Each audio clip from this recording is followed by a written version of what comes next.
હજી 35 દિવસનું જીરું છે. 3 પાણી આપેલા છે. નિંદામણ થઈ ગયું છે. હવે ચોથું પાણી આપવાનું છે. યુરિયા ખાતર, ગંધક અને સલ્ફર પાવડર આવે ને એનું મિક્સ કરીને પાણી આપવાનું છે. વહેલા પહોંચી આવ્યા છીએ પાણી આપવા. પાણી હજી ચાલુ કર્યું છે નહીં, હવે ચાલુ કરવાનું છે. અને થોડોક આપણે પાડી માટે રજૂકો કર્યો.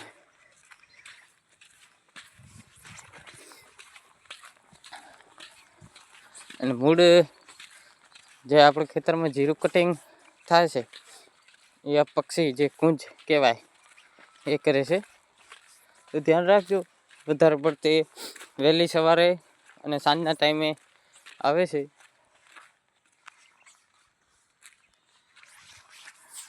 આ ખેત જોઈ લો, આપણે મોટા ભાઈનું છે. 4 પાણી આપેલા છે અને 50 દિવસનું છે.